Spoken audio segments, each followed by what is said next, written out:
Olá, esse é o Jornal Literário. No programa de hoje falaremos sobre Machado de Assis.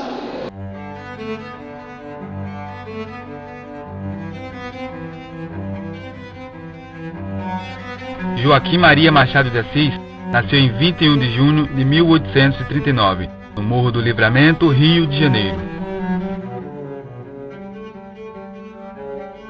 Na sociedade, ele teve contato com homens mais ricos e poderosos. Desta forma, ele aprendeu a se comportar em ambientes mais sofisticados. Teve contato com vários escritores como Araújo Porto Alegre, Joaquim Manuel de Macedo, Francisco Otaviano e José de Alencar. Machado de Assis se tornou colaborador do jornal A Marmota Fluminense. Nesse jornal, ele viu publicado seu poema Ela, na edição de número 12 de janeiro de 1855.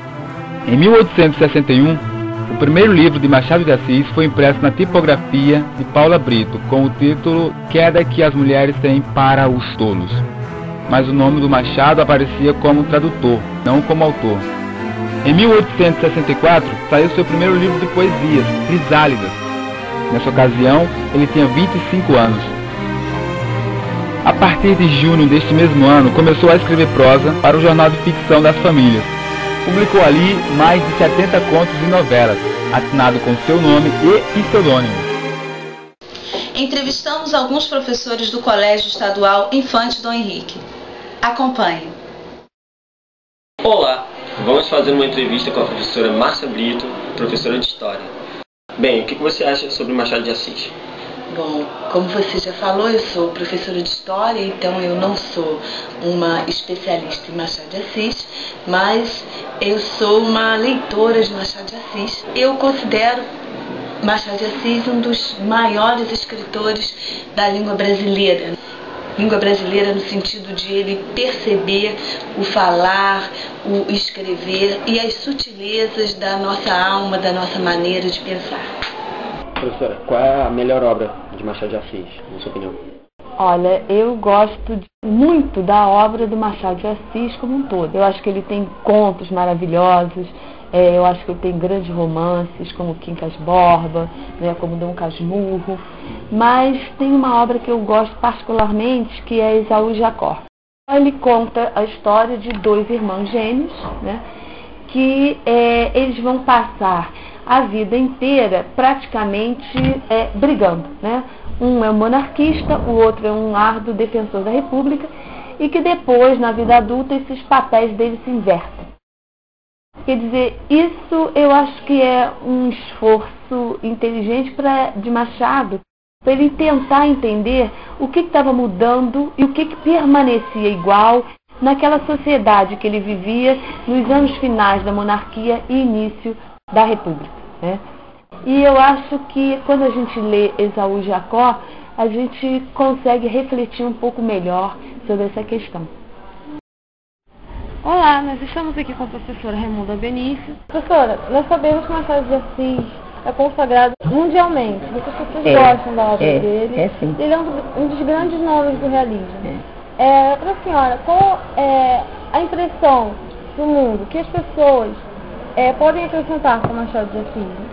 São tantas lições, principalmente, como você está falando, o que é que pode acrescentar em suas vidas. Ele tem um livro, Memórias Póstumas de Brás Cubas, é um livro que é puramente filosofia, entendeu? Então, você lendo esse livro, o que você aprende com o defunto Brás Cubas são lições de vida. Até mesmo nesse romance tão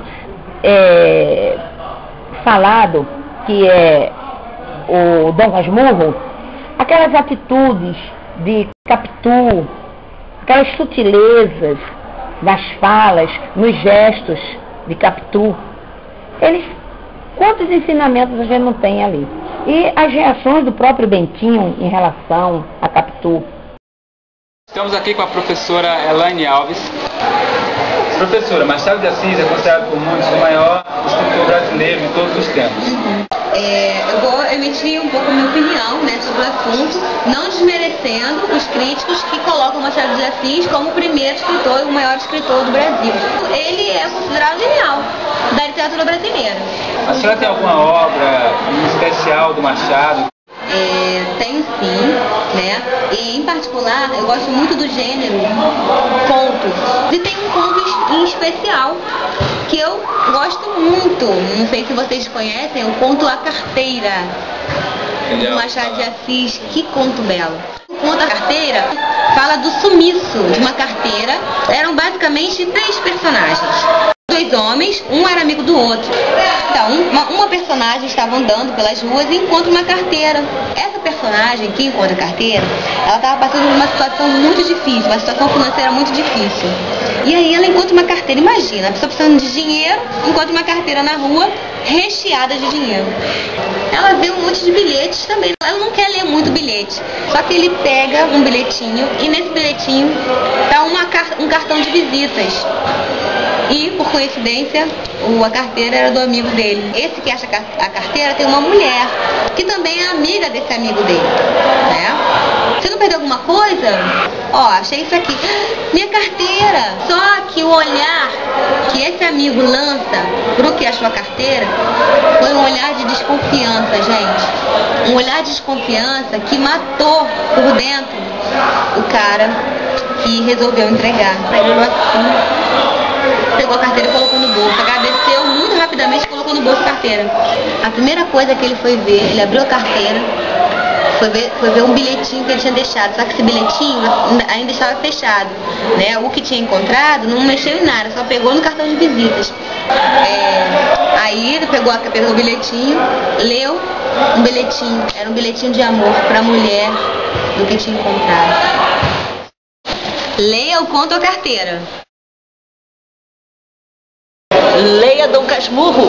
Leia Memórias Póstumas de Brás Cubas. Leia Quincas Corpus. Leia Cartomante. Leia o Alienista. Esse foi seu jornal literário.